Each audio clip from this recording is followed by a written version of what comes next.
There's an unsettling feeling in the air, isn't there? With every piece of news we hear, with every event that shakes the world, something inside us tells us that we are living in special, perhaps even prophetic times. Isn't it curious how the predictions made by Jesus more than 2,000 years ago seem to fit, piece by piece, into the puzzle of our day? It's as if we are watching history unfold exactly as he warned us. It may seem scary, but it is also an invitation to open our eyes and see what is happening before us. Many people choose to ignore the signs. They prefer to think that everything is just coincidences, or that these are just difficult times, like others we have experienced. But what if that's not the case? What if what Jesus predicted is, in fact, coming true before our eyes? Wars, economic crises, the rise of injustice, and the apparent loss of faith are just some of the points he mentioned. And we, as spectators of this great scene, have a choice. We can ignore it and move on as if nothing were happening, or we can seek to understand what these signs really mean. And it is precisely this search for understanding that will bring us a new perspective. Understanding what Jesus predicted is not about fearing the future, but about preparing ourselves, spiritually and emotionally, for what is to come. It's about finding comfort in knowing that even in the midst of chaos, there is a greater plan, a promise of redemption. Just like someone who sees the clouds gather and knows that the rain is coming, we can prepare to face the storms because we know that after them comes the calm. So if you're here, it's because you want more than just living in the dark. You want to understand, you want to prepare, and you want to find answers. And Jesus left us all the clues. All we need is to be aware, keep our hearts open, and seek the truth. Let's together unravel these signs and discover what the future holds for us. In recent times, many have been asking themselves, are the signs of the end times already happening? The truth is, when you look around, it's hard not to notice how current events, wars, crises, drastic social changes seem to align with what Jesus warned us about more than 2,000 years ago. The signs of the times are not just coincidences, but clear warnings. Imagine waking up and being faced with news of conflicts in different parts of the world. Have you ever wondered if this is all preparing us for something bigger? Many believe so, and this is the reflection we need to make.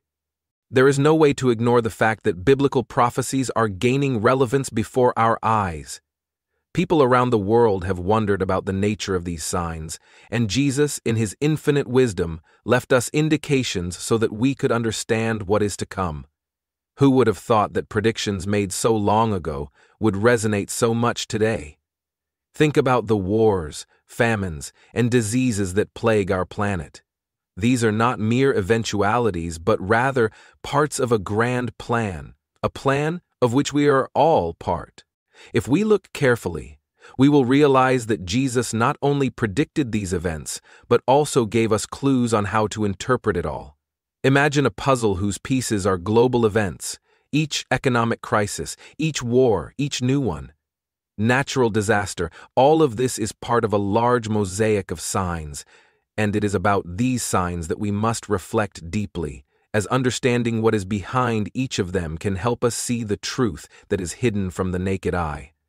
It's as if with each new event, a piece of this puzzle fits together, bringing us closer to a final revelation. The book of Matthew, specifically chapter 24, is a true lesson in wisdom. Jesus, in his last sermon, shared details about the times of tribulation and his return to earth.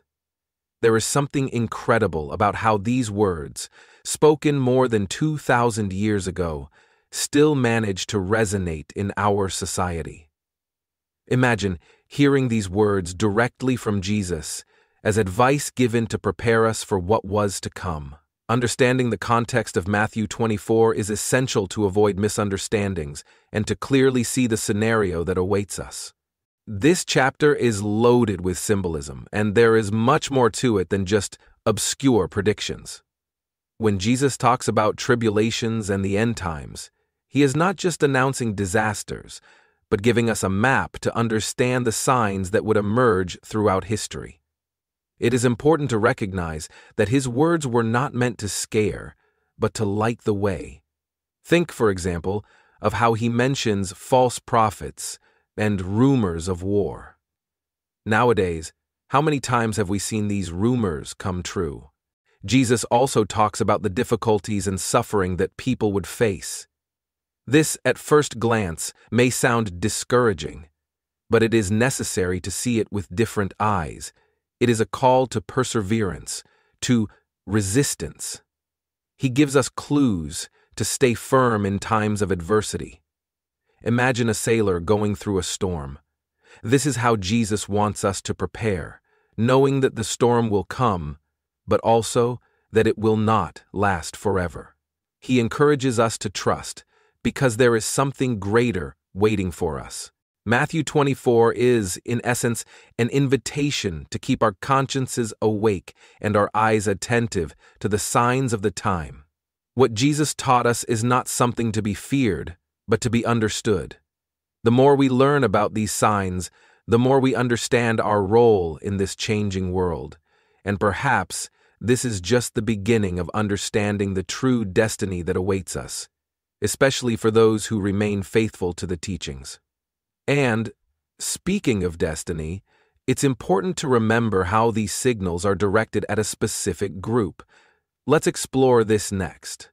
Jesus' teachings and prophecies in Matthew 24 were, for the most part, directed at the Jewish people. This is a fundamental point that is often ignored or misunderstood. Jesus was speaking directly to the Jewish community, predicting a period of tribulation that would be particularly significant for them. It's as if he's sending a special message to a group that will face unique challenges during this time. Understanding this point is essential to avoid common misunderstandings about who these signs are intended for. During this sermon, he wanted the Jews to understand that although difficulties came, the promise of salvation and restoration was very present.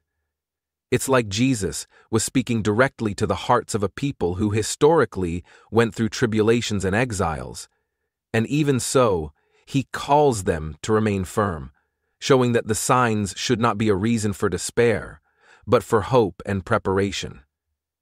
This focus is vital as it places suffering within a context of redemption and purpose. Another interesting point is that this message of tribulation was linked to the identity of the people of Israel. Many of the events described are parallel to what the Jewish people have faced over the centuries: persecution, diasporas, and even internal conflicts. Just as in the past, Jesus wanted them to see that the future would also bring challenges, but that they would not be alone. Their story has always been one of overcoming, and this chapter is yet another reminder of that. Understanding that these prophecies are directed at the Jews helps put each piece of the puzzle in the right place. But what about the rest of humanity? Are we exempt from these challenges? Or, perhaps, would we be deceived by those who would rise up as false prophets? This leads us to explore an even more unsettling point. False prophets are a constant threat, and Jesus made a point of warning us about them. He knew that throughout history, many would rise up trying to deceive and divert people from the true path. These deceivers appear promising easy salvation, quick answers, and magical solutions to complex problems. How many times have we heard charismatic speeches that, instead of bringing light, only created darkness? Jesus taught us to be attentive, to discern what is true and what is just a well-present illusion. In the book of Revelation, we see several mentions of these false leaders who would use signs and wonders to deceive even the chosen if possible. Today, more than ever, we are bombarded by information and leaders who promise things that seem too good to be true. It is exactly in these moments that we must remember Jesus' warning and apply discernment. After all, not everyone who speaks in the name of God is in fact at the service of good.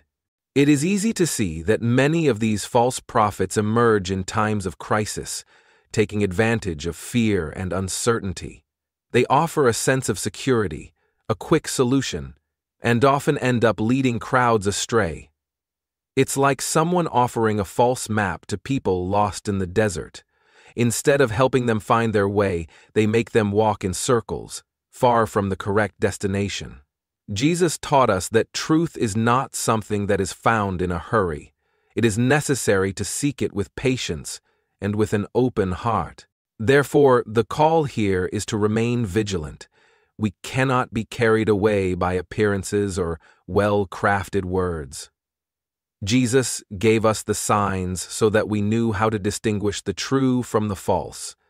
And when times of trouble come, how can we be sure who is telling the truth? Perhaps understanding the timeline of the tribulations can help us see more clearly what is to come. The tribulation timeline is a fascinating and crucial concept for understanding what is to come. The Bible presents us with a detailed chronology of events that will occur during these difficult times, including the rise of the Antichrist and the opening of the seals described in the book of Revelation. These moments are fundamental to understanding God's greater plan and how each event connects to the next, like pieces of a puzzle being placed in the right place, one by one. The tribulation period, as described in the prophecies, will not be easy. We are talking about 7 years of intense challenges in which the Antichrist will emerge as a figure of power, initially bringing promises of peace, but which will quickly turn into control and oppression. This is the time when many will be tested in their faith and resilience. The Bible shows us that even in the midst of so much chaos, those who remain faithful will find strength that goes beyond human understanding. The seals of the apocalypse represent moments of judgment, each one bringing with it a phase of suffering but also of revelation. These stamps are like milestones that show us the progression of events. Imagine each seal being broken, one by one, revealing a new aspect of what is to come. It's scary, but it's also a reminder of the need to prepare ourselves spiritually. This preparation is not about accumulating possessions or finding physical refuges, but rather strengthening the spirit and faith. The tribulation timeline warns us about how events will unfold and gives us an opportunity to be prepared. Understanding this timeline helps us not to be caught off guard and to recognize the signs when they begin to manifest themselves. And it is precisely this knowledge that allows us to maintain hope in the midst of chaos, knowing that at the end of it all, there is a promise of redemption and restoration.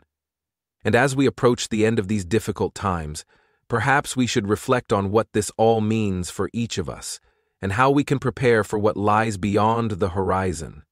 And now, knowing all this, what will be your attitude? Will you simply ignore the signs, or will you prepare for what's to come? The choice is in your hands. Remember, Jesus gave us these warnings so that we could act, so that we would be ready, not just physically, but spiritually. How about starting to apply this knowledge in your life? It can be starting with small attitudes, such as seeking time for reflection, strengthening your faith, or even sharing this knowledge with others who may be lost. Have you ever thought about what your life could be like if you were prepared to face the challenges that lie ahead? Would you be more at peace, more sure of your role in this changing world? These are questions we all need to answer. The important thing is not to leave until tomorrow what can be done today. Each of the signs is there to remind us that time is passing and that our preparation is essential. Therefore, I invite you to reflect. What are you doing to be ready? How can you make a difference in your life and the lives of those around you? Jesus has already given us all the tools, but it is up to us to use them correctly. Don't let uncertainty or fear paralyze you. Instead, turn that knowledge into action. If you like this content and want to continue learning more about these signs and how to prepare for what's to come, subscribe to the channel and turn on notifications. This way, you will stay on top of everything and can continue this journey of understanding and preparation with us. Let's become stronger together and understand more and more of God's plans for our future.